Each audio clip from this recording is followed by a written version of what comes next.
about Louisiana-style red beans and rice, oyster and artichoke bisque, Louisiana jambalaya.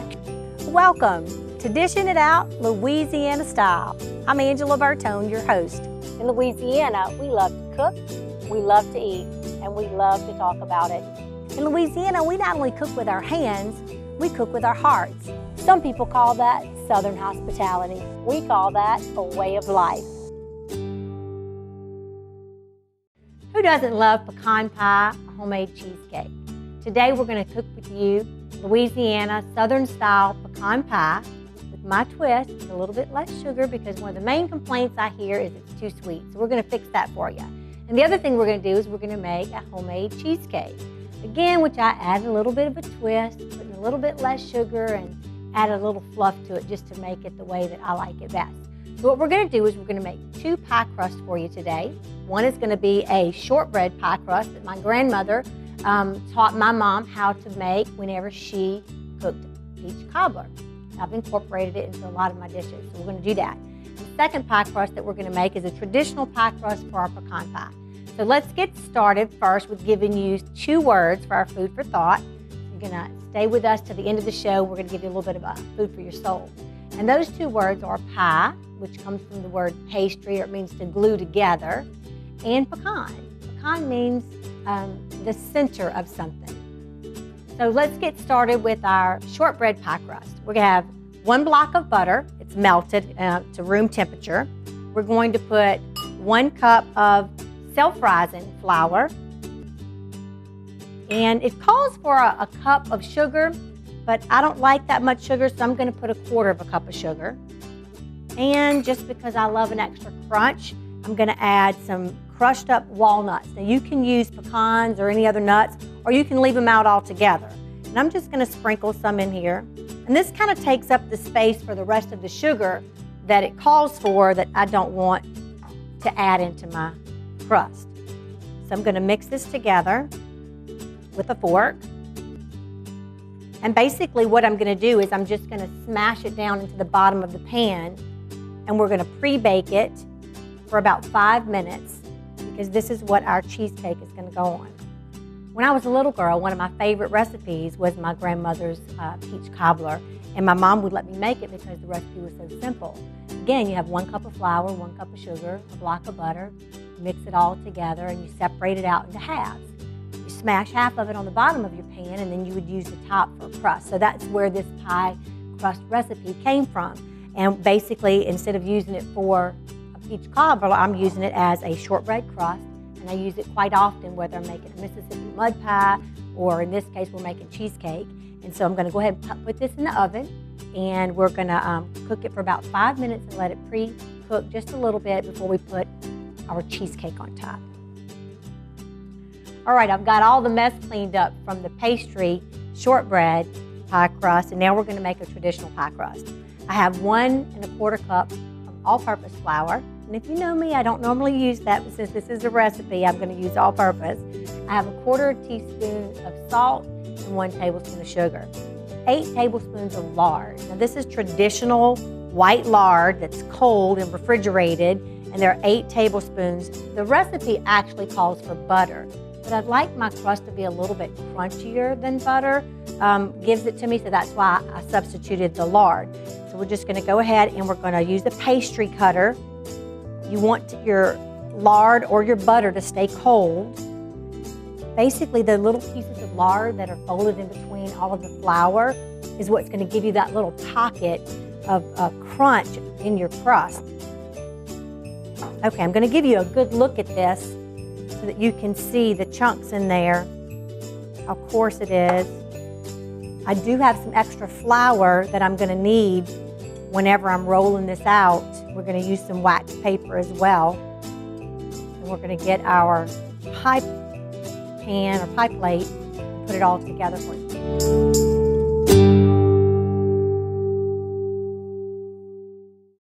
I'm going to give you a little tip here. Whenever you put your wax paper, or you could even use saran wrap or some type of plastic, put some water on your countertop so that it will stick. I'm going to go ahead and I'm going to put 3 tablespoons of water, and this is ice water, into my pastry. I want to get it to mix together into a ball. So go ahead and put 1 more teaspoon. I don't think it's sticking together as much as I'd like it to. And I'm going to use a spoon now to take it out. As long as it's sticking together.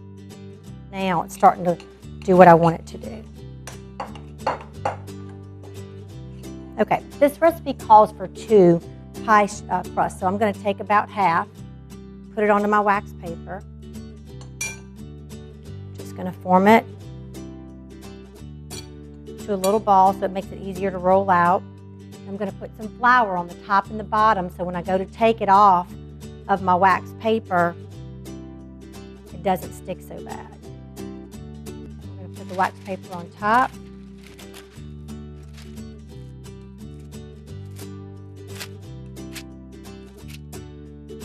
Just going to center it, flip it over.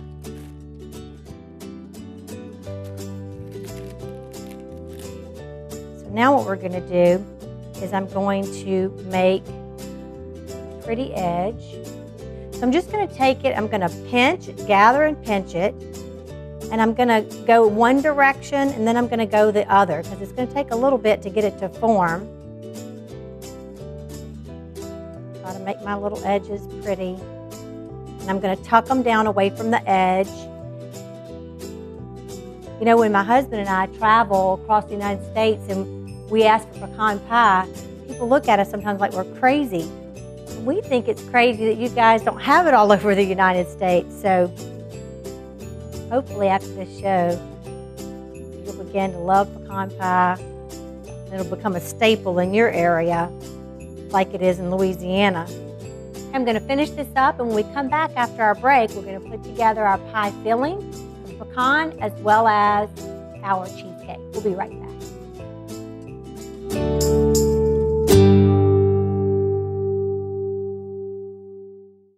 We have our beautiful pie crust ready, and what we're going to do now is we're going to make our filling for our southern pecan pie. The recipe calls for a full cup of sugar, but I'm only going to put a half a cup. Remember, I told you that one of the biggest complaints is pecan pie is too sweet, so we're going to only put half a cup of sugar.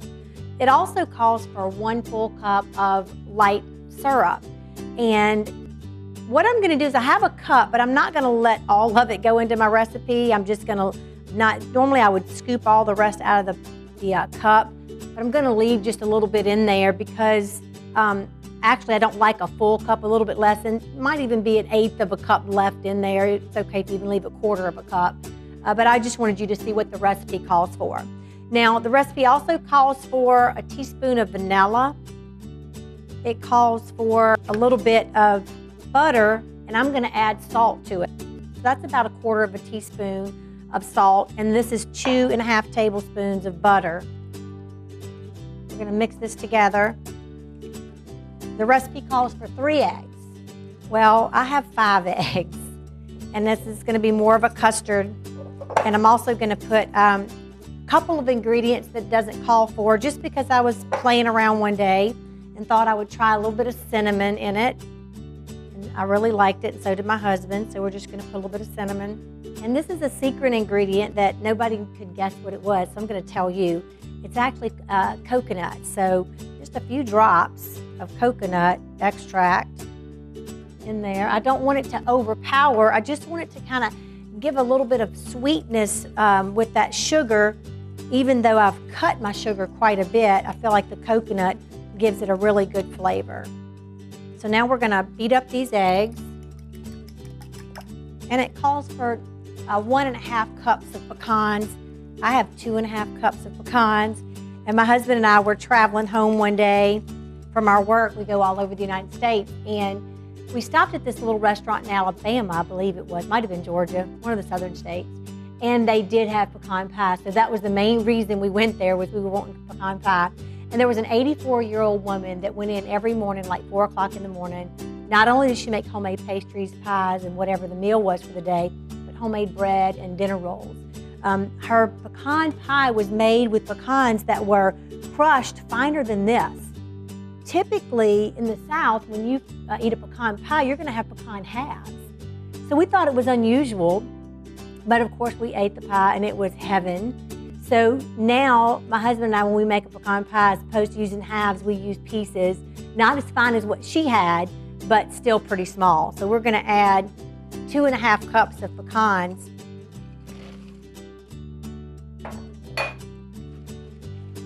You wanna coat those pecans really well. Make sure that I get a lot of the custard. All right, we're gonna put this in the oven.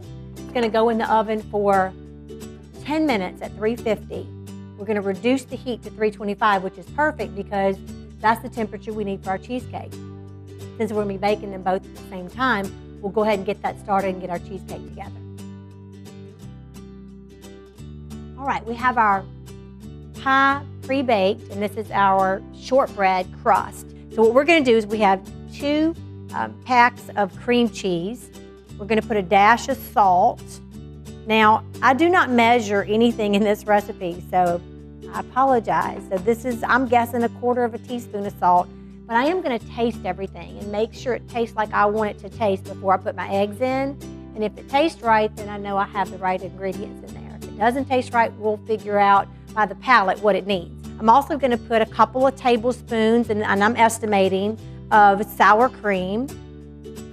And the sour cream came about because I just wanted my cheesecake a little bit fluffier. And I was trying to find a way to get the, to not be so heavy. And sour cream seemed to work along with what we're gonna do with our egg whites in a minute. I have 1/4 cup of sugar. I have a tablespoon of vanilla. And what I'm gonna do is I'm gonna go ahead and get this mixed, and then we're gonna add some more ingredients. What I'm gonna do is, as I'm blending this, I'm gonna put a little bit of heavy whipping cream at a time.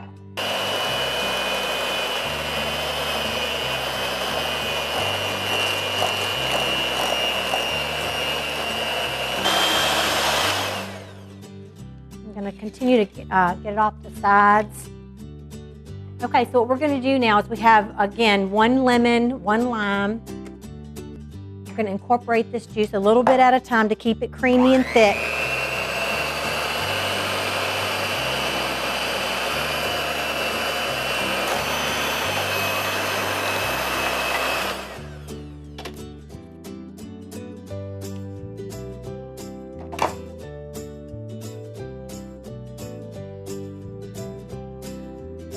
Okay, needs 2 more things. I think it needs a little bit more salt. Maybe 1/2 teaspoon altogether. And I'm gonna put a bit more sugar.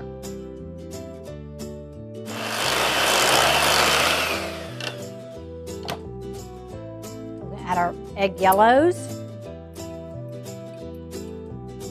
or yolk, whatever you wanna call it.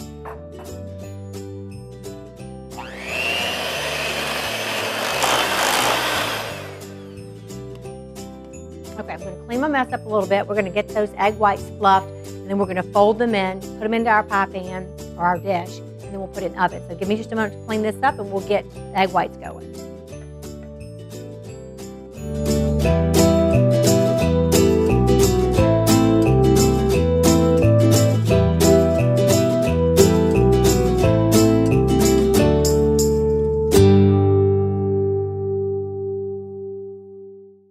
All right, the last step is to get these eggs beaten till they're really good and fluffy. And what we're gonna add to them in the middle of blending is going to be a tablespoon of sugar and about 1/4 teaspoon of cream of tartar. And that's just gonna help my peaks to stay high and fluffy. So we're gonna get this going.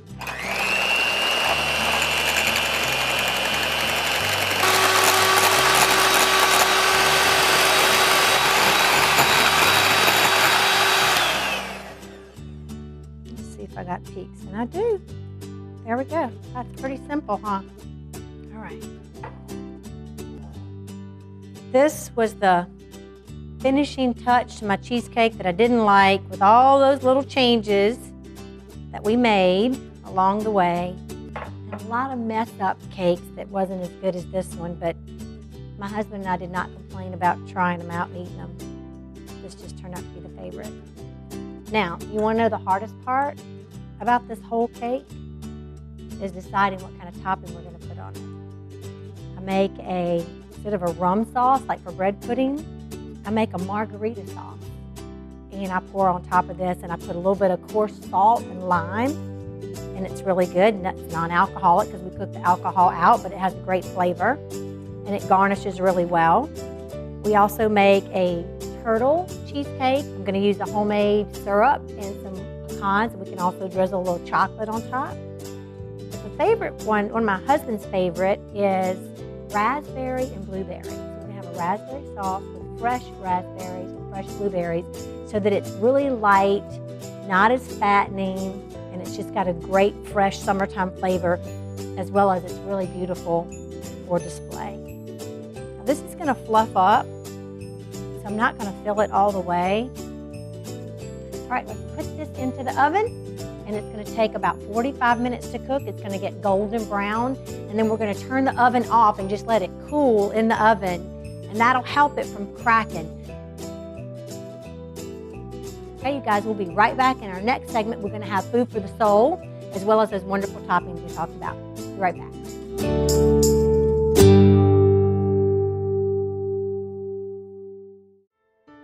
In this life, many of us have sought after the illusion of a pain-free life. How can we break through this illusion and reach for the reality of transformation? Good Morning Sunshine is my personal story of breaking free from this illusion. From an acorn to an oak brings tears to our eyes and smiles to the faces of our inner child. Endurance through separation, extreme pressures, and the deepest of darkness, this little acorn discovers hidden mysteries of life. Mary, Did You Know? A Starlight Trilogy is a story of despair and hope, sacrifice and letting go, tragedy and triumph. Go to my website and purchase your copies today for yourself and others at www.angelabertone.com. Dixie RV Superstores. You are sure to find the RV of your dreams with 68 acres of motorhomes, travel trailers, fifth wheels, and toy haulers. We also have an RV collision center and 56 service bays to better serve you. Dixie RV, located off I-12 exit 35 in Hammond. Check us out at DixieRV.com or give us a call at 888-DIXIE-RV. And as always, Dixie RV Superstores, helping you retire one weekend at a time.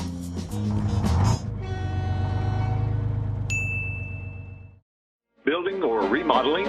Overwhelmed with endless details? A-Plus Mobile Floor Store. We bring our store to your front door. Superior in-home service, top quality products.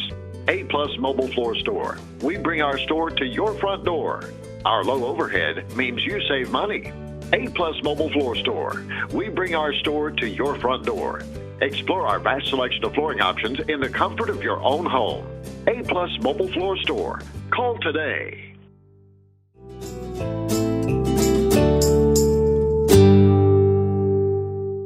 Our pies have been cooling for a couple of hours now, and it's time to put our toppings on. So basically what we have here is just a raspberry pie filling out of a can. Now I have made my own raspberry filling, which is pretty good as well, but this is still our favorite. So that's what we're going to use. Just going to spread it.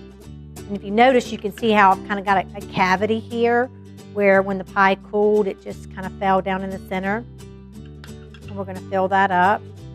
So what we're going to do now is I'm just going to layer some of each, the raspberries and blueberries. You know, pie means, comes from a lot of different things. It has a lot of different meanings. One was to glue together like a pastry. Another one went like birds when they gather and build a nest. And isn't it interesting that a pie kind of looks like a nest? And we gather around the table to share our food. But look at this. How beautiful is that pie right there? So now we have homemade pecan pie with a homemade crust, half the sugar pretty much in both pies. And let's get these plated up, see what they taste like. And then we'll give you a little bit of food for thought. Oh my God. It's all your fault that it came out so pretty. Okay, let's get the other one plated up. And let's see if I can fish it out of here and it still be pretty. Okay, which one should I eat first? I have to try this one first. That is so good. Okay, now we're going to try my pecan pie with all the extra custard in there. I wish you could go anywhere across the United States and find that, but you can't. So you might have to come to Louisiana to find pecan pie. I know when my husband and I travel, it's very difficult. Okay, now it's time for our food for the soul with our 2 words that we started at the beginning of the show. One was pie, and the other one was pecan. I could even throw in a third one, which would be blue for our blueberries, or rasp for raspberry, which meant rough. And it seems like we always have a common theme that comes up in our food, and it's not planned, it's just the way that it is. But pie, or glue, to glue together, means to bring together. Nut meant to be centered, or the center of something, or whatever is the center focus. And then blue could mean sad, or it could also mean pale, like light and to shine. And raspberry meant rough, and mainly it was because of the way that the raspberry looked. It appeared rough, even though it was soft to the touch and also palatable to eat. So whenever you're gathered around your table with your family, and you're looking at your centerpiece, or whatever you may have at your table, pie, think about what really matters. What's on the center or the inside of each of us? And rather than talk about the news or the weather or what's the latest thing on Facebook, maybe take some time to see what's on the inside of those sitting right in front of you, the ones that you love, the ones that you make all those memories with. And dish out your food for the body and the soul, Louisiana style, with a little bit of hospitality. See you next time.